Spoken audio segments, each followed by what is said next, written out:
주님께서 여러분과 함께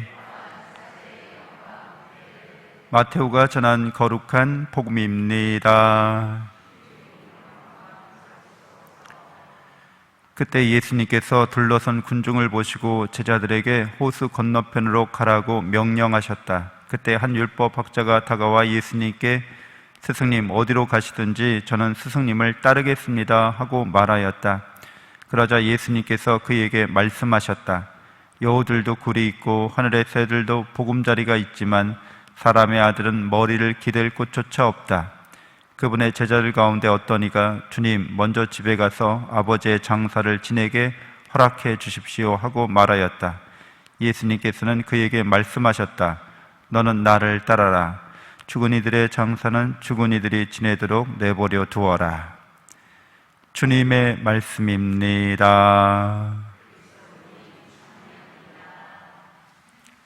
참 예수님, 하나님의 복동이 고맙습니다. 고맙습니다. 네, 성경 통독 강론 이제 사도행전 3장부터 12장까지 오늘 나누려고 합니다.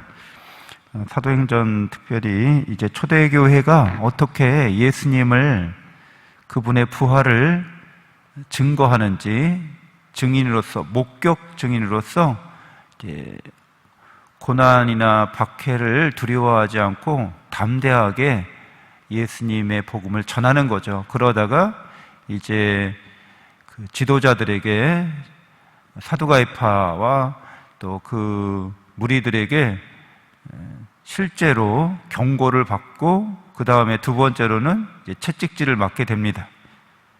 그리고 예수 그리스도의 이름으로 가르침을 펴지 말라고 그렇게 이야기하는데 사도들은 오히려 내가 하나님께 내 양심에 순종하는 것이 낫지 당신들의 명령에 순종하는 것이 낫겠느냐고 그렇게 반문합니다. 그러면서 끊임없이 예수 그리스도의 이름으로 그분의 죽음과 부활의 사건을 기쁜 소식으로 사람들에게 계속해서 전하게 됩니다. 그 사도들이 이렇게 박해받았을 때 사도행전 5장 41절에 이렇게 그 장면을 묘사하고 있어요. 사도들은 그 이름으로 말미암아 모욕을 당할 수 있는 자격을 인정받았다고 기뻐하며 최고의회 앞에서 물러나왔다. 사도들은 예수님의 이름으로 박해를 받은 것, 모욕을 받은 것을 예수님의 사람, 예수님을 사랑하는 사람이 됐다고 인정받았다. 이렇게 여긴다는 거죠. 더 기뻐했다는 거예요, 오히려. 그래서 우리는 하느님을 사랑할 때, 예수님을 사랑할 때 그 사랑 때문에 겪는 고난이나 역경이 있으면 그것을 사도들처럼 기뻐할 줄 알아야 우리가 성숙한 신앙인이 됐다 이렇게 말할 수 있겠죠. 그러니까 사랑하는 사람은 그 사랑하는 사람을 위해서 고통을 받거나 어려움에 처하게 되는 것을 오히려 기뻐한다는 거예요. 그럴 수 있는 자격을 얻었다고 생각하는 거예요. 어느 가족 중에서 아픈 사람이 있어요. 그럼 다른 가족들이 그 아픈 가족을 위해서 많은 수고를 겪습니다. 예를 들자면 병간호를 해야 돼서 병상에서 계속 돌보아줘야 돼요. 사랑하는 가족이. 근데 이웃집에서 다른 사람을 우리 가족이 아프니까 이웃집 사람을 불러서 대신 간호해 주세요 라고 부탁드리는 게, 그리고 자신은 아무런 희생도 하지 않고 아무런 수고도 하지 않는 것, 그것을 당연하다고 여기지 않겠죠. 내가 직접 사랑하는 사람을 위해서 그 수고하고 고생을 하고 고통당하는 것을 기뻐하죠. 다른 사람들에 맡기지 않고.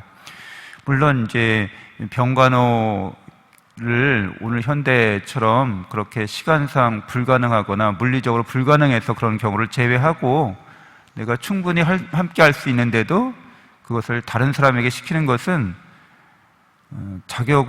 사랑하는 사람들이라고 말하기가 어려운 거죠.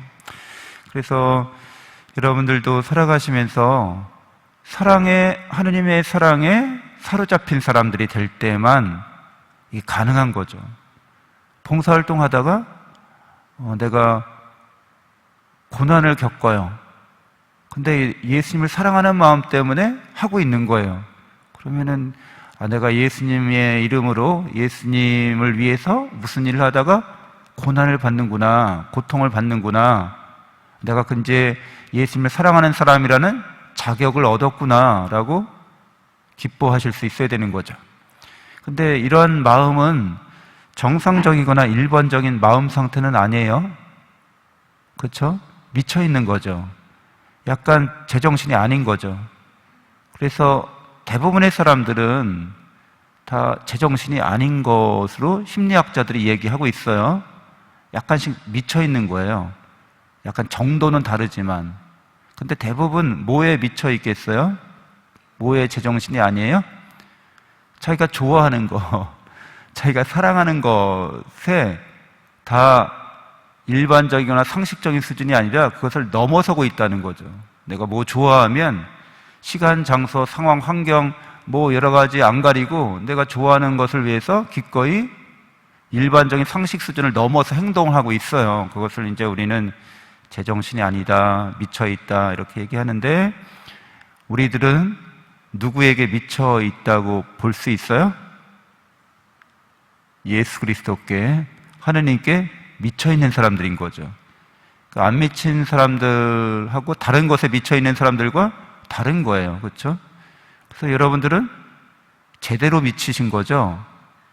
곱게 미치신 거예요. 아름답게 미치신 거예요.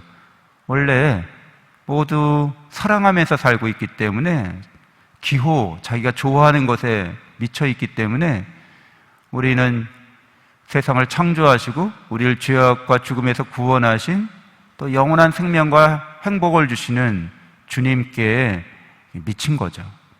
다른 것에 미쳐 있으면 좀 사납게 됩니다. 사납게 미친 거죠. 잘못 미친 거예요. 그래서 별일도 아닌 것 같고 막 우르렁거리고 썩어 없어질 것 같고도 탐욕을 부립니다. 그걸 얻지 못하면 불행하다고 생각하는 거죠. 미쳐 있는 거죠. 잘못 미친 거예요. 우리 친구들도 곱게 미쳐가고 있죠. 이 시간에 이렇게 미사 나오는 거 다른 친구들보다 오버하고 있는 거잖아요. 근데 사랑하기 때문에 하고 있는 거예요. 예수님을 잘 사랑하고 예수님께 더 잘 미쳐가세요. 네, 잠시 눈을 감고 묵상하겠습니다.